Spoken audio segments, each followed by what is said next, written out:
Hey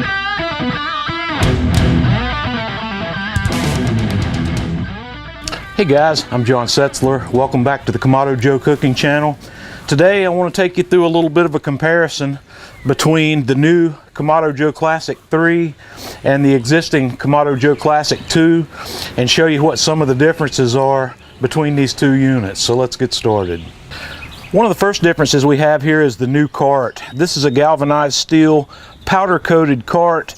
It's very nice. It's a very nice fit. It's got a nice deck on the bottom of it that you can use to store pieces that are not in use with your grill at the moment.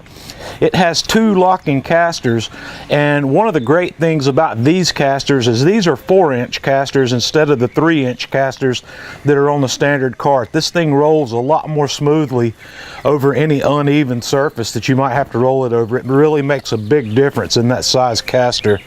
Kamado Joe's also included a probe wire management system here. If you've got probes running from your iCommand up to the grill, they can thread through these.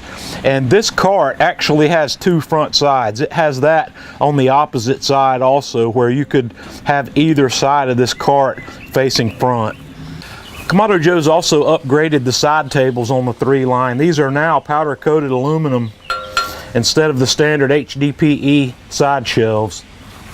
The inside of the Classic 3 is a little different than the Classic 2. I'm going to show you the difference in some photos here that I made. I made a set of photos as I walked through the assembly of this. The first thing you're going to do is put the ash pan in place, and then you're going to set the firebox ring over the top of the ash pan and get that centered and get it aligned so the drawer is aligned with the front door. And then once that's in, you can lay the pedals of the firebox in place. The Classic has 5 pedals and the Big Joe has 6. This is just like the 2 in this aspect. Once you have those laid in place, you'll install the metal fire ring on top of the pedals. And just like the Classic 2, we have the divide and conquer flexible cooking rack that goes in place along with the charcoal basket. The difference here between the 2 and the 3 comes with the charcoal basket and the divider, and it does not come with the cast iron fire grate that comes with the 2. That piece has kind of been obsoleted by the charcoal basket, and the charcoal basket's a lot nicer setup, so it comes with the 3. Everything else about the divide and conquer flexible cooking rack is basically the same, except for the rack that comes with the 3 has 3 cooking levels on it instead of 2 that we'll look at in a little more detail here. So that's basically how that goes together with your heat deflectors and your grill grates. The 3-level divide and conquer rack comes with 2 half moon grates. If you want to add to that, you buy those as an accessory item. Back to the basic setup of just the firebox and the fire ring, the Classic 3 and the Classic 3 differs from the Classic 2 with the addition of the new slow roller hyperbolic insert. This guy's designed to create more even heating throughout the chamber and a better use of smoke. This guy sets right on top of the fire ring in place of the divide and conquer rack, and then you set the divide and conquer rack in place on top of the slow roller base, and then you put the remaining 2 pieces of the slow roller base in place. This actually elevates the divide and conquer rack a little bit, so you've got a little bit different configuration once you have the slow roller in place. With the slow roller in place, you only have 2 cooking levels. You have one directly above the slow roller and then one elevated that you can see here in this photograph. So here on video, I'm going to give you a little bit better demo of how the slow roller goes in place. We're just going to take the slow roller and set it in directly on the fire ring and kind of center that up a little bit. And then the second piece fits right in place, and then the top piece sits right here, and then your divide and conquer rack sits in the notches on the slow roller just like that. So at that point, you can set your cooking grids in place. You can set them on the top level, or you could set them in the lower position here, directly above, and have a second set up on top.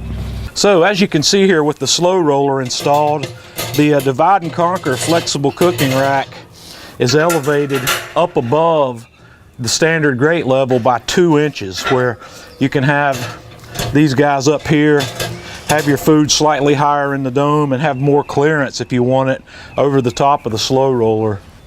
So there's a lot of upgrades to consider here on the Classic 3. You've got this new cart with the new casters and the storage deck that's really nice. You've got the aluminum powder coated side shelves. You've got the slow roller, and you've got the multi-level, the 3-level divide and conquer rack. And this guy also comes with that charcoal basket that I think is selling for $119 by itself. So that's an overview, a quick overview of the Classic 3. So let's just keep on rolling, and I'm going to break this guy in by cooking a Boston butt on it. So let's get started with that. We're going to get this Boston butt cook started in the new Classic 3 here. I've got a fire lit in the center of the firebox, and I've got some chunks of pecan and cherry wood in place. I've got the base of the slow roller in, so we're going to put the top on, and we're going to set up to run this cook at about 250 degrees or so overnight.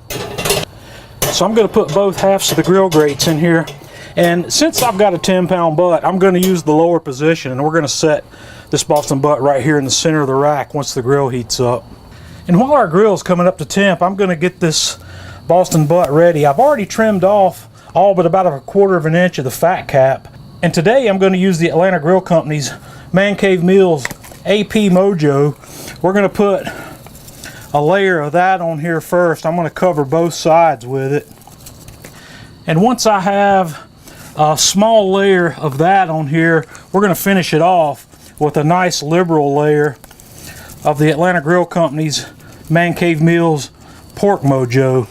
We're going to put a nice heavy coat of that on all sides of this, and once we have a really nice coat of that on, we're just going to let that sit here and marinate in that for a little bit while our grill comes up to temperature. Okay, our Classic 3 is up to temp, and I'm ready to put this thing on, and I've just decided, just for the fun of it, we're going to cook this butt right in that pan I prepped it in. And like I said, I'm going to cook between 250 and 275, so I'm expecting a 12-hour cook at least. So I'll be watching for this to get probe tender, and once I have that, I'll bring you back and we'll have a look at it. Okay guys, we've been going right at 14 hours on this Boston butt. The internal temperature of this meat's about 201 degrees. It's probing beautifully butter tender. So what I'm going to do is I'm going to take this off, I'm going to double wrap it in foil, and we're going to rest it in the cooler for at least 2 hours before we come back and tear this apart. Okay, I've been resting this guy in the cooler wrapped for 2.5 hours, so now it's kind of time to pull this apart. And first thing I always like to do is just yank that bone out. Comes out nice and clean, and this guy's got a beautiful smoke ring here. See if you can see that. And we're just going to pull this apart. Look at that, really nice deep smoke ring on that pork. And I just pull pork by hand anymore. I don't even mess with the forks or the different pulling utensils that people buy. I just take it, break it up, pull it. I like mine fairly coarse. Man, this is beautiful. This stuff's just falling apart. Look at that. So that's the first cook I've done here on the new Classic 3. I'm really impressed with it, and the slow roller seems to perform fairly well. I can't really talk yet in detail about the flavor difference that we're getting in this. I'm going to have to try a couple of different things with it, but I do believe we have a lot more even heating within the grill. This Boston butt cooked about 1.5 hours to maybe 2 hours quicker than I would normally expect.